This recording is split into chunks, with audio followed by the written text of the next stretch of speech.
Hello student, आप सभी का स्वागत है एस्ट्रो लेक्चर 2 के माध्यम से। जो बीएससी सेकंड सेमेस्टर की नई सीरीज स्टार्ट कर रखी है, इसमें आपका जो टॉपिक कंटिन्यू चल रहा है eigen value and eigen vector. और स्टूडेंट बताना चाहूँगा, ये जो चैप्टर है आपका मैट्रिक्स का ही पार्ट है। स्टूडेंट आज हम आपके सामने कुछ बेसिक से कंसेप्ट डिस्कस करने वाले हैं जो एग्जाम पॉइंट ऑफ व्यू से काफ़ी हेल्पफुल है।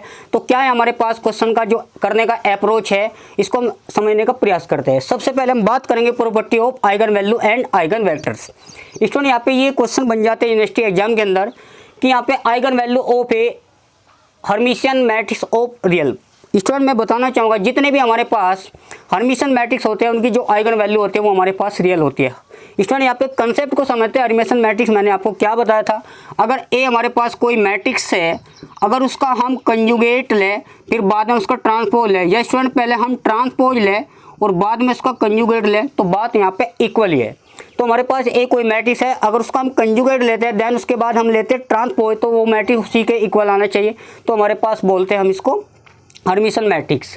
तो सेकंड पॉइंट की बात करेंगे, eigen value of skew Hermitian matrix are either zero या प्योरली इमेजिनरी। जितने भी हमारे पास स्क्यू हर्मिशियन मैट्रिक्स होते हैं उनकी जो आइगन वैल्यू है या तो स्टूडेंट जीरो होगी या प्योरली इमेजिनरी होगी। अब स्क्यू हर्मिशियन मैट्रिक्स को समझते हैं।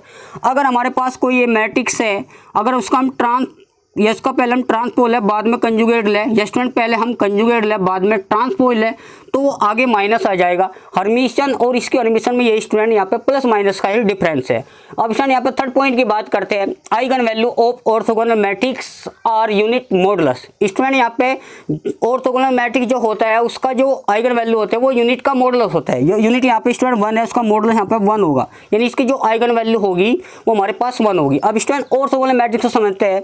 अगर ए हमारे पास कोई मैट्रिक्स है, उसका अगर हम ट्रांसपोज है, स्टूडेंट ट्रांसपोज का मतलब उस मैट्रिक्स के रो और कॉलम को इंटरचेंज कर दें, हमारे पास ट्रांसपोज आ जाएगा।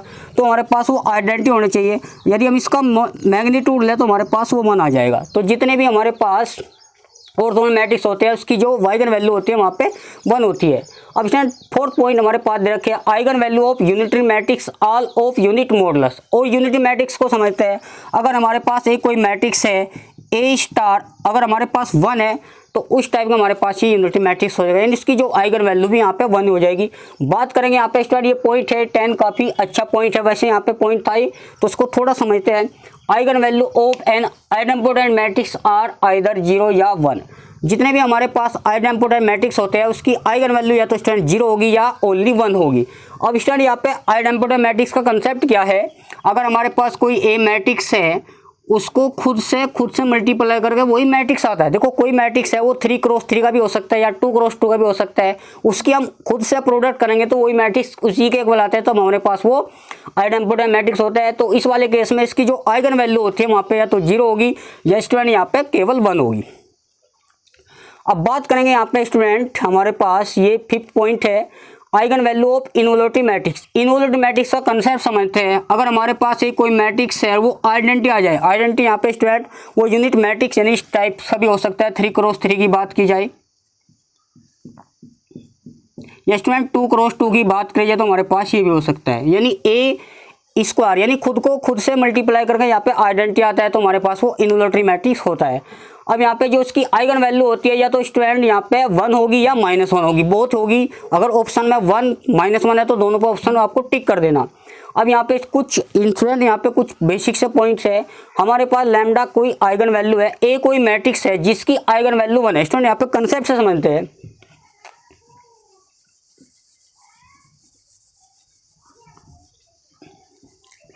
ये भी स्टूडेंट काफ़ी इंपॉर्टेंट पॉइंट्स है।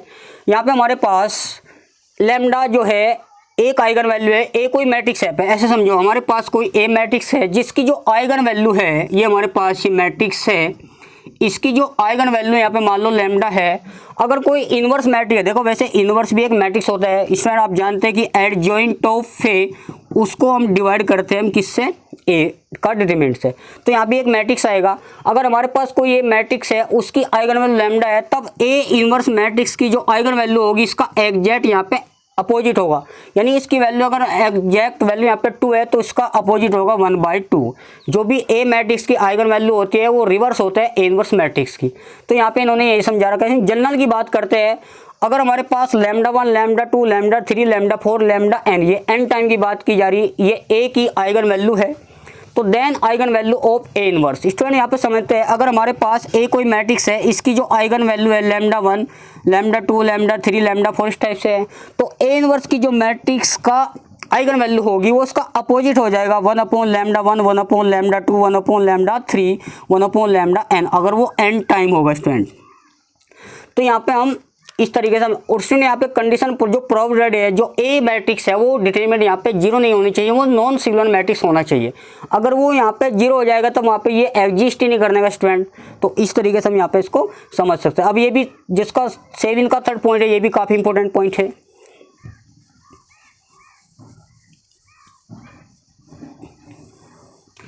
चलिए स्टूडेंट समझते हैं eigen value of adjoint. Adjoint यहाँ पे कोई मैट्रिक्स है, उसकी जो आइगन वैल्यू होती है, यहाँ पे इसका जो फॉर्मूला होता है स्टूडेंट, ए का डिटरमिनेंट, उसको हम लैम्डा यहाँ पे आइगन वैल्यू होती है, और ये फॉर्मूला हमारे पास एडजॉइंट की आइगन वैल्यू है स्टूडेंट।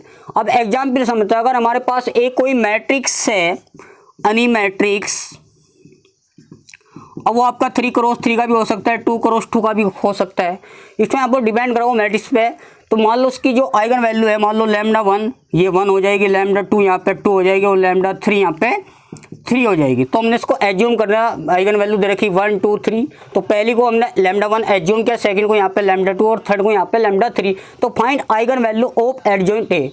अगर हमारे पास ए कोई मैट्रिक्स की आइगन वैल्यू दे रखी हो, तब आपसे पूछा जा रहा है कि eigen value of adjoint matrix, यानी एडजॉइंट मैट्रिक्स की जो आइगन वैल्यू यहाँ पे क्या होती है स्टार्ट, ये फॉर्मूला है। अब स्टार्ट यहाँ पे समझते हैं, अगर हमारे पास कोई मैट्रिक्स है, अगर हमारे पास कोई मैट्रिक्स है, उसकी जो आइगन वैल्यू का जो प्रोडक्ट होता है उस मैट्रिक्स के यहाँ पे इक्वल होता है। स्टूडेंट समझते हैं, अगर हमारे पास ये आइगन वैल्यू दे रखी 1 2 3, तीनों का भाई आइगन वैल्यू 4 है तो चारों का प्रोडक्ट करेंगे, 5 है तो 5 का प्रोडक्ट, यहाँ पे स्टूडेंट 3 है तो 3 का हम प्रोडक्ट करते हैं, वो उस मैट्रिक्स के डिटरमिनेंट के यहाँ पे इक्वल होता है। अब यहाँ ये फॉर्मूला है, यहाँ पे 3 आइगन वैल्यू है, तो यहाँ पे 3 ही आपके eigen value of adjoint matrix आएंगे। तो यहाँ पे ए हमारे पास कितना है 6, और हम इससे लैम्डा हमारे पास क्या है 1, तो 1 से डिवाइड करेंगे, फिर यहाँ पे 6 इसे 2 से डिवाइड करेंगे, फिर यहाँ पे 6 को हम 3 से डिवाइड करेंगे, तो हमारे पास स्टूडेंट बचेगा, तो डिवाइड करेंगे तो हमारे पास 3, यहाँ पे 3 2 ही, ये हमारे पास आइगन वैल्यू ऑफ ये यहाँ पे एडजॉइंट मैट्रिक्स है हमारे पास। समझते हैं यहाँ पे जो हमारे पास पॉइंट्स है आइगन वैल्यू एडजॉइंट मैट्रिक्स की है। अब यहाँ पे स्टूडेंट 7 पॉइंट को समझते हैं।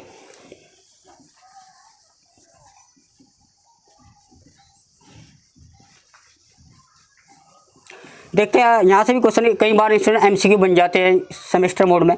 तो द मैट्रिक्स ए हमारे पास कोई मैट्रिक्स है, इसका जो ट्रांसपोज है, हमारे पास ए मैट्रिक्स है, उसका जो ट्रांसपोज है वहाँ पे ए डैश है, तो इसकी जो आइगन वैल्यू होती है दोनों की हमेशा यहाँ पे सेम होते हैं। स्टूडेंट समझते हैं, अगर हमारे पास ए कोई मैट्रिक्स है, ए इसका ट्रांसपोज है, दोनों की जो आइगन वैल्यू है वहाँ पे सेम है। यदि इसकी आइगन वैल्यू 1 है तो उसकी वैल्यू यहाँ पे 1 होगी। तो ऐसा यहाँ पे इन्होंने समझा रखा है, द मैट्रिक्स ए एंड इस ट्रांसपोज ए डैश, तो सेम कैरेक्टरिस्टिक। स्टूडेंट यहाँ पे कैरेक्टरिस्टिक रूट का मतलब है आइगन वैल्यू। तो यहाँ पे अब बात करेंगे 8 point, product eigen value of A matrix. अब किसी मैट्रिक्स के जो आइगन वैल्यू का जो प्रोडक्ट होता है स्टूडेंट, वो is equal to determinant of the matrix. मैंने आपको वही बताया था, अगर हमारे पास कोई मैट्रिक्स है, उसकी जो आइगन वैल्यू दे रखी है लैम्डा 1, लैम्डा 2, लैम्डा 3, तो हम उसका जो उसी मैट्रिक्स का जो डिटरमिनेंट होता है उसके प्रोडक्ट का इक्वल होता है। तो यहाँ हमारे पास ए मैट्रिक्स है, इसका जो डिटरमिनेंट है, तो इन तीनों की हम मल्टीप्लाई करते हैं, यानी हमारे पास जितनी भी ए मैट्रिक्स की आइगन वैल्यू होती है, अगर उनको हम प्रोडक्ट करते हैं तो हमारे पास उस मैट्रिक्स का यहाँ पे वो डिटरमिनेंट होता है। ये नहीं यहाँ पे समझा रखा। तो एग्जाम्पल यहाँ हमारे पास lambda 1, lambda 2, lambda 3 eigen value है किसी मैट्रिक्स की, तो डिटरमिनेंट तीनों का हम प्रोडक्ट करते हैं तो हमारे पास यहाँ पे ये। अब स्टार्ट यहाँ पे कॉन्सेप्ट को 9 को समझते हैं, फिर देन इसके बाद हम लास्ट एग्जाम्पल की बात करेंगे जो आपको क्लियर हो जाएगा। अब इसमें आप पे लास्ट पॉइंट को समझते हैं, sum of eigen value of a square matrix. किसी भी मैट्रिक्स के आइगन वैल्यू का जो सम होता है तो is equal to trace of that matrix, उस मैट्रिक्स के ट्रेस के इक्वल होता है। स्टूडेंट यहाँ पे समझते हैं, अगर हमारे पास कोई मैट्रिक्स है, मान लो इसकी जो आइगन वैल्यू है यहाँ पे लैम्डा 1, लैम्डा 2, लैम्डा 3, अगर हम इनको यहाँ पे सम करते हैं तो लैम्डा 1 प्लस के लैम्डा 2 प्लस के लैम्डा 3, तो हमारे पास वो आ जाएगा उस मैट्रिक्स का ट्रेस। तो कहा ना, किसी मैट्रिक्स के आइगन वैल्यू का जो सम वो इक्वल टू होता है ट्रेस ऑफ द मैट्रिक्स, यानी उस मैट्रिक्स से ट्रेस के इक्वल होता है। स्टूडेंट यहाँ पे एक एग्जाम्पल के जरिए हम समझते हैं, यहाँ पे काफ़ी अच्छा एग्जाम्पल है। 2 क्रॉस 2 का एक मैट्रिक्स है, उसकी find eigen value and eigen vector. तो हम देखो कैसे में, तो पहले हम स्टूडेंट आइगन वैल्यू को फाइंड करेंगे, और जो हम 3 क्रॉस 3 का जो मैट्रिक्स है वो नेक्स्ट क्लास विल भी डिस्कस करेंगे। तो हम यहाँ पे आज 2 क्रॉस 2 का मैट्रिक्स पढ़ेंगे। तो हमारे पास एक कोई मैट्रिक्स दे रखा है स्टूडेंट 5 4 और यहाँ पे 1 2। तो find eigen value, eigen value से क्लियर हो जाएगा कि इस मैट्रिक्स का क्या ट्रेस है और ये आइगन वैल्यू फाइंड करते हैं। तो सबसे पहले हम स्टूडेंट आपको इस फॉर्म में लिखना है a माइनस के लैम्डा आई। तो हमारे पास क्या होता है स्टूडेंट 5 4 1 2 और माइनस के लैम्डा आई। यहाँ पे 2 क्रॉस 2 का एक आइडेंटिटी मैट्रिक्स है, तो 1 0 0 1। तो स्टूडेंट सोल्व करेंगे, यहाँ पे लैम्डा की मल्टीप्लाई करेंगे तो माइनस, जहाँ पे 1 है केवल लैम्डा 0, ये 0 हो जाएगा, लैम्डा हो जाएगा।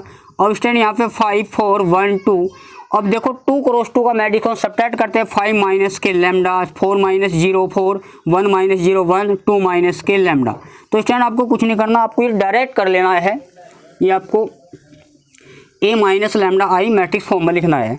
तो हम इसको स्टैंड इसमें लिख सकते हैं, तो ले a माइनस के लैम्डा आई, यानी हमारे पास जो मैट्रिक्स आएगा 5 माइनस के लैम्डा 4, यानी जो डायगोनल एलिमेंट होते हैं हमारे पास, प्रिंसिपल डायगोनल एलिमेंट, उससे हम लैम्डा कम कर देंगे यहाँ से।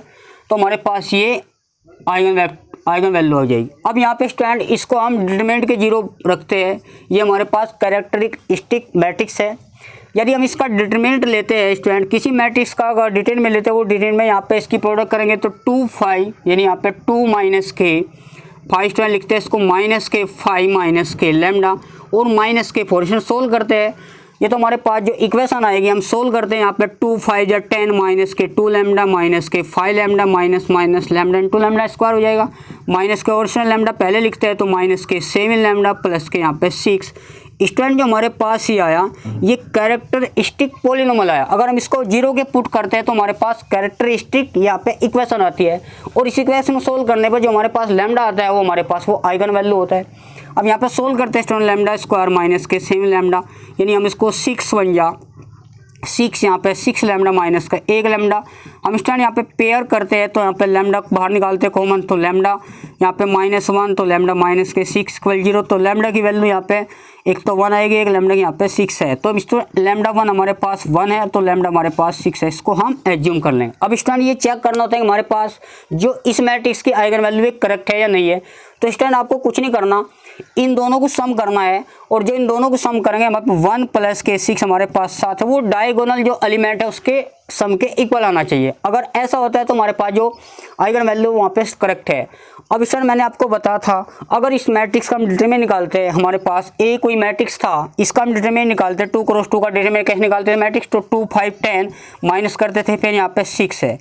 अब यहाँ पे मैंने बताया था किसी मैट्रिक्स की जो आइगन वैल्यू का जो प्रोडक्ट है उसके डिटरमिनेंट के इक्वल होता है। स्टूडेंट यहाँ पे आइगन वैल्यू यहाँ पे क्या 1 गुणा 6, तो यहाँ पे देखो ये आइगन वैल्यू का प्रोडक्ट है वो डिटरमिनेंट के इक्वल है। तो जब भी कहा था किसी मैट्रिक्स के आइगन वैल्यू का जो प्रोडक्ट होता है वो उस मैट्रिक्स के डिटरमिनेंट के यहाँ पे इक्वल होता है। तो अगर ऐसा होता है तो हमारे पास में हमारे पास अब स्टूडेंट इस मैट्रिक्स हम ट्रेस निकालते हैं। ट्रेस मैंने आपको बताया था, ये तो ट्री क्या है, इन दोनों को जो प्रिंसिपल डायगोनल एलिमेंट है उनको सम करो, यहाँ पे 7 है, या हमारे पास जो आइगन वैल्यू है उन दोनों को सम करो तो हमारे पास वो आ जाएगी ट्रेस। तो किसी मैट्रिक्स का हम ट्रेस और आइगन वैल्यू हम इस तरह से निकाल सकते हैं। तो स्टूडेंट आज के लिए इतना ही, मिलते हैं नेक्स्ट लेक्चर में। For watching me, thanks.